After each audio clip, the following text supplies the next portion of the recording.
तो कैसे हो एक्वा फैमिली, आप लोगों का स्वागत है एक्वा विजडम का एक नए वीडियो में। तो आज हम लोग बात करने वाले एक रेयर टॉपिक के ऊपर, जिसके बारे में शायद आप लोगों ने कभी वीडियो देखा नहीं होगा। और वो टॉपिक होने वाला है aquatic plant A must growth, जिसका मतलब है पानी के प्लांट को पानी से बाहर निकाल के मिट्टी में ग्रो करना। तो हम हमारे चैनल में हमारा पहला प्रोजेक्ट करने वाले हैं और वो यही होने वाला है aquatic plant A must growth. तो जिन लोगों को नहीं पता, मैं आपको बता दूं कि एक्वाटिक प्लांट का ग्रोथ दो तरह से होता है। पहला सबमर्ज ग्रोथ जो नॉर्मल होता है, दूसरा इमर्ज ग्रोथ। तो सबमर्ज ग्रोथ तो आप समझ ही पा रहे होंगे, ये होता है पानी के अंदर, मतलब आपका जो प्लांट है वो पानी के अंदर पूरा रहेगा। और इमर्ज ग्रोथ में आपका प्लांट पानी से बाहर होगा लगभग 80 से 90% तक। और एक बात, अगर वीडियो थोड़ा सा भी इंफॉर्मेटिव लगा हो तो वीडियो को लाइक और चैनल को सब्सक्राइब करना मत भूलना। तो अगर मैं ज़्यादा बोलने जाऊँ तो वीडियो लंबा होगा, तो चलो आज का वीडियो शुरू करते हैं।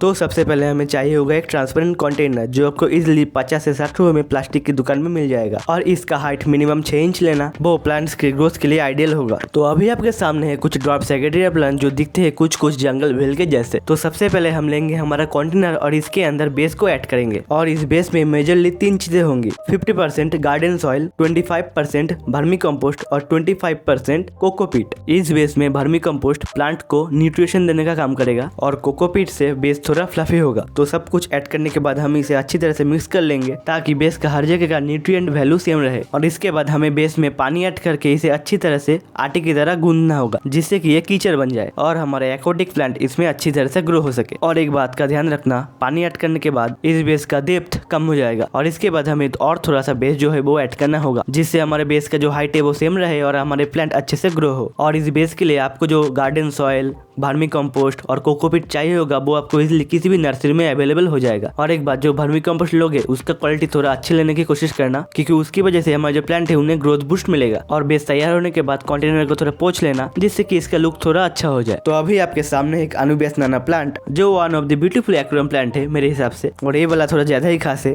क्योंकि मैं सिर्फ इसका एक स्टेम लाया था कोलकाता से, और एक स्टेम से लगभग 5 से 6 न्यू प्लांट जो है वो ग्रो कर रहे हैं। और मैं इस प्लांट को शार्प ब्लेड से काट के इस टैंक में ऐड करने वाला हूँ। और एक बात, जंग पड़ा हुआ ब्लेड या कैंची से प्लांट को बिल्कुल मत काटना, इसकी वजह से वो मर भी सकते हैं। तो चलो इनका प्लांटेशन शुरू करते हैं। तो मैं पहले ट्वीजर से एक छेद कर रहा हूँ मिट्टी में, और उसके बाद जो प्लांट है उन्हें ऐड कर रहा हूँ। तो अनुबेस के बाद हम ऐड करने वाले हैं कुछ ड्वार्फ सेकेंडरी प्लांट। और एक इम्पोर्टेंट बात, जब आप एक्वाटिक प्लांट को ऐड करो तो एक बात का ध्यान रखना, इनका जो रूट है वो नॉर्मल प्लांट से बहुत ज्यादा फ्रैगाइल होता है और वो इजीली ब्रेक हो सकते हैं। तो इनका प्लांटेशन जो है वो थोड़ा ध्यान से करना। तो मैं यहाँ पे पहले बेस में थोड़ा छेद कर लेता हूँ, उसके बाद ध्यान से जो प्लांट है उन्हें ऐड कर दूंगा। और हाँ, इन सब प्लांट को सनलाइट तो मिलना चाहिए, लेकिन डायरेक्ट नहीं, इस बात का ध्यान रखना। तो मुझे पता है ये टैंक थोड़ा सुना सुना लग रहा है, लेकिन चिंता मत करो, कल मैं थोड़े और प्लांट ऐड करने वाला हूँ।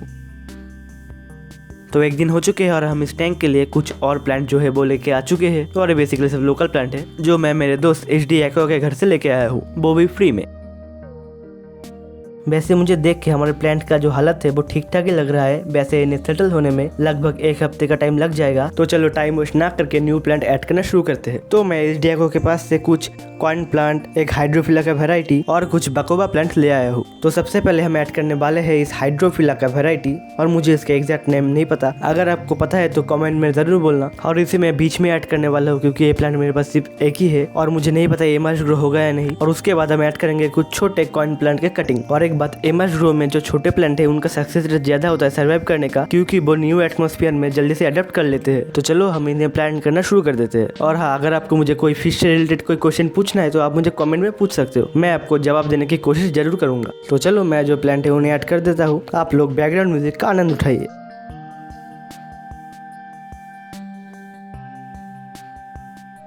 और इसके बाद हम ऐड करने वाले कुछ बकोबा कटिंग। और एक बात, बकोबा एक बहुत ज्यादा हार्डी प्लांट है, और अगर इसके नीचे रूट ना हो फिर भी चलेगा। ये 3-4 दिन में ऑटोमेटिक जो रूट है वो फिर से ग्रो कर लेंगे। और इन बकोबा का प्लांटेशन बहुत इजी है, सिर्फ पकड़ो और अंदर डाल दो मिट्टी के। और मेरी तरफ से एक प्रो टिप, जब भी आप प्लांट को बेस में ऐड करने जाओ उससे पहले उस प्लांट को अच्छी तरह से चेक कर लेना, क्योंकि उसके ऊपर स्नेल्स के अंडे हो सकते हैं, बिल्कुल ऐसे। तो अभी आपके सामने पत्ते के ऊपर जो जेली या स्लाइम जैसी चीज है, ये है पेस्ट स्नेल्स के अंडे, जो मुझे स्टेडियम में बिल्कुल भी नहीं चाहिए। तो आपके लिए क्लोजर लुक, तो आपको इस जेली के अंदर जो छोटे छोटे ट्रांसपेरेंट डॉट दिख रहे हैं वो है एक पेस्ट स्नेल के अंडे। तो हमारा टैंक का जो प्लांटेशन है वो लगभग खत्म हो चुका है। और आखिर में मैं ऐड करना चाहूंगा कुछ जावा मॉस को, क्योंकि मुझे देखना है ये क्या पानी से बाहर जिंदा रह पाएंगे। इस राज का खुलासा तो करना ही पड़ेगा।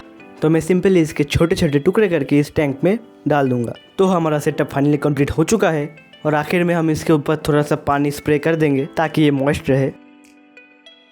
तो अभी फिलहाल इस टैंक का तीसरा दिन चल रहा है और मैं यहाँ पे कुछ एक्सेसिव ग्रोथ देख रहा हूँ और मैं इस प्लांट की बात कर रहा हूँ। ये जो प्लांट है ये ऑटोमेटिकली यहाँ पे उगा है, मैंने इसे प्लांट नहीं किया। पहले मुझे सैगिटारिया के बच्चे लगे, लेकिन ये एक वाइल्ड प्लांट है जो शायद सॉइल से निकला है।